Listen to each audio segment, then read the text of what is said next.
Pedro Coelho no canal Vamos Lá, hoje para tratar sobre África, sobre como que era a África antigamente, a divisão do território. Ele era dividido em duas partes, quais os principais povos africanos e quais os principais reinos africanos. Vamos lá. Fala minha tripulação, tudo em cima? Hoje o papo aqui do nosso canal Vamos Lá é para colocar a história no lugar certo, a história da África que vai antes da escravidão e é muito maior do que a escravidão que aconteceu ali, sobretudo na Idade Moderna. Porque, olha, muita gente só começa a falar da África quando se fala de navio negreiro, e a África, meu amigo, já era uma potência muito antes disso. Vamos falar dos reinos, da cultura, da sabedoria, do comércio e também da resistência deles. Eu vou te contar uma história pessoal nesse caminho, tá? Porque o conteúdo de hoje também passa pela minha vida familiar.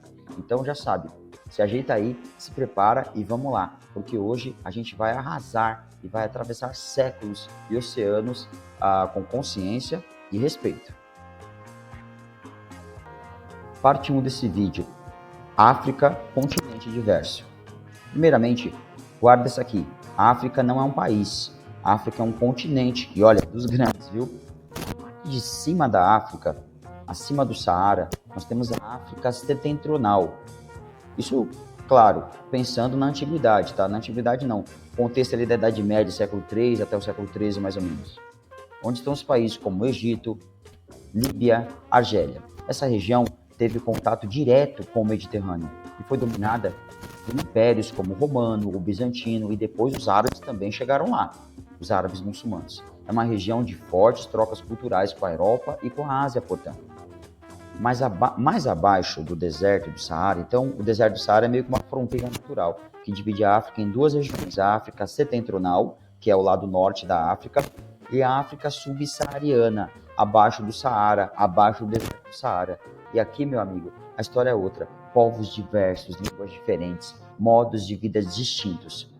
Era aqui que ficavam reinos como Gana, Mali, Songhai, Oyo, Congo e muitos outros.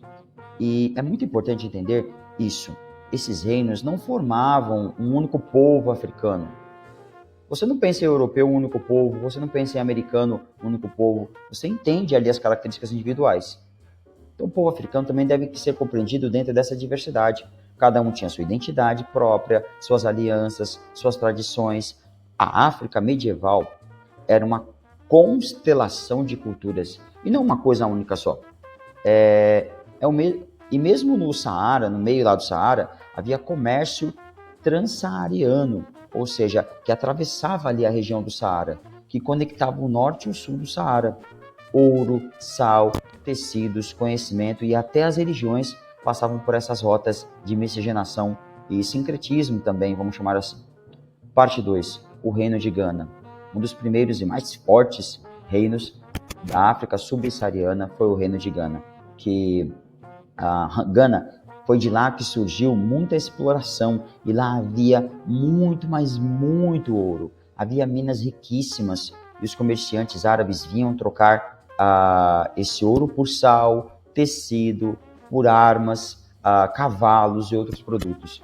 O reino de Ganes cobrava imposto sobre tudo que circulava. O reino ganês cobrava imposto de tudo que circulava por ali, o que transformou o seu reino, o reino de Gana, numa verdadeira potência mundial. Mas, diferente dos impérios europeus, Gana não era um território fixo com fronteiras ali fechadas. Essa ideia de fronteiras, né, de propriedade privada, é uma ideia europeia. Para os africanos, para os reinos africanos, não havia isso. Era uma rede de alianças. Povos diferentes reconheciam o rei, pagavam tributos, prestavam serviços e recebiam proteção. Eu gosto muito de comparar com quando o Mufasa fala com Simba. Tudo isso que o sol toca é nosso reino, né? E ali os animais tinham que fazer aliança e respeitar a autoridade do Mufasa e depois do Simba.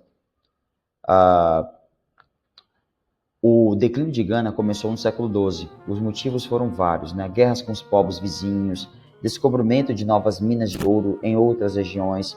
Mesmo assim, suas cidades continuaram sendo centros comerciais por muito tempo, até meados do século XIV. Agora vamos falar do reino de Mali. Com o declínio de Gana, surge um outro reino mais poderoso, o reino de Mali, fundado por um camaradinha chamado Sundiata Keita, em 1235. Bom, esse rei conseguiu reunir vários povos da região e dominar uma área bem grande, gigantesca, que ia do litoral do Senegal até o interior do rio Níger. O Mali controlava as minas de ouro do interior, os comerciais do litoral e as rotas entre eles. Isso deu ao reino e ao seu rei Sundiata Keita uma força econômica muito grande. Cidades como Tombouctou, Djenné viraram centros culturais e religiosos. Em Tombouctou, por exemplo, foram construídas mesquitas, palácios e bibliotecas que guardavam milhares de manuscritos em árabe. Era um polo de sabedoria no coração da África. Percebe que há muita cultura, há muito conhecimento nos povos africanos? É necessário tirar da mente aquela visão preconceituosa? O nome mais famoso de Mali é Mansa Musa, considerado por muitos o homem mais rico da história. Em sua peregrinação a Meca, ele distribuiu tanto ouro que desestabilizou a economia do Egito por anos. Ele deu tanto ouro para as pessoas que o Egito ficou meio perdido em relação a como funcionava ali a estratificação. Mas como tudo na história, o Mali também teve seu declínio. A partir do século XIV, então percebe ali que a gente está pensando no final da Idade Média, né? Conflitos internos, perda do controle das rotas comerciais e a pressão de outros reinos foram fragmentando o território. No século XVI, o poder dos Mansas já era apenas uma memória. Vou falar agora dos Yorubás. Yorubás, fé, poder e resistência. Os Yorubás viviam do sudeste da atual Nigéria. Eles criaram diversas cidades independentes, mas com identidade cultural comum. Falavam línguas próprias, próximas, tinham crenças parecidas e acreditavam que todas as cidades vinham de um mesmo ponto de origem, Ilê-Ifé, que era considerada uma entidade sagrada. Esses são os Yorubás. Essa cidade seria, segundo a tradição, Ilê-Ifé, o lugar onde o mundo foi criado por Olorum, por meio do enviado, Odunduawa. É o centro espiritual da civilização Yorubá. Um dos reinos yorubás mais fortes foi o Oyo, é o mesmo nome que você vê por aí, Oyo. Muitos Yorubás foram capturados e vendidos como escravizados. No Brasil, os Yorubás vieram principalmente para a Bahia, mas também chegaram em Pernambuco e Rio de Janeiro. E mesmo na dor, eles trouxeram com força a religião deles, os orixás, a culinária e os saberes. Tudo isso que a gente vê vivo até os dias de hoje, como por exemplo no candomblé, na música e no vocabulário muito presente aí do nosso jeito de viver também. Vamos para a nossa parte 5 do vídeo, falar um pouco sobre os Bantus. Bantus, movimento, tradição e herança no Brasil. Os Bantus são um conjunto de povos que falavam línguas com origem comum. Então, os Yorubás são um conjunto de povos africanos e os Bantus também. A palavra Bantu significa povo. Eles surgiram na região entre a Nigéria e Camarões e ao longo dos séculos foram migrando para o sul e para o centro da África.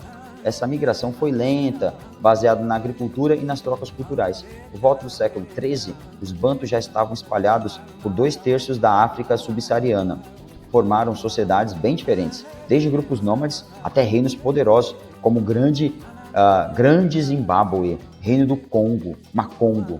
Então, o Reino do Congo ele é um povo banto que cresceu tanto que virou um reino. E aqui entra uma parte muito legal da minha vida pessoal. Meu avô, seu Pedro Félix, ele veio lá do Crato, lá no Ceará, para Santos. Demorou um tempo para chegar em Santos, viveu muitas aventuras no caminho. E lá no Crato, durante o Brasil colonial, muitos dos africanos escravizados iam da Angola e do Congo para o Ceará, para Crato. Povos do grupo da Angola e do Congo também. Ou seja, eram bantus. A chegada desses africanos ao Ceará não teve o mesmo volume de estados que tem no Pernambuco e na Bahia, mas teve um peso enorme aqui na região de Cariri. É uma região que fica próxima a Crato, lá no Ceará. Eles trabalharam na agricultura e na pecuária, sustentando a economia do interior cearense. No Brasil, como um todo, os bantus vieram em grande número para o Sudeste, especialmente para o Rio de Janeiro, Minas Gerais e São Paulo. E também partes do Sul e do Nordeste. Eles deixaram marcas profundas na sua religiosidade, na língua, nas danças, na comida e na forma de viver também. A África não começa na escravidão, ela começa com reinos fortes, cultura viva e comércio pulsante, espiritualidade profunda e dignidade. E quando os nossos ancestrais foram arrancados de lá, na diáspora africana, eles não vieram vazios, vieram com sabedoria, resistência, ritmo, força e fé. Essa história está em mim, está em Crato, está em Santos, está em todo o Brasil, está em nós, está em você. Vou deixar uma sugestão muito legal de um livro, se você quiser conhecer mais sobre essas culturas, sobre esses e outros povos. Se esse vídeo te ajudou a ver tudo isso com outros olhos ou aprofundar já a sua perspectiva, compartilha com alguém que precisa ouvir isso também. Deixa o like, comenta aqui o que mais te tocou, o que você mais gostou, se inscreve no canal. Aqui a gente estuda com verdade, mas também com coração. Até o próximo vídeo no canal, vamos lá. Um abraço, tchau.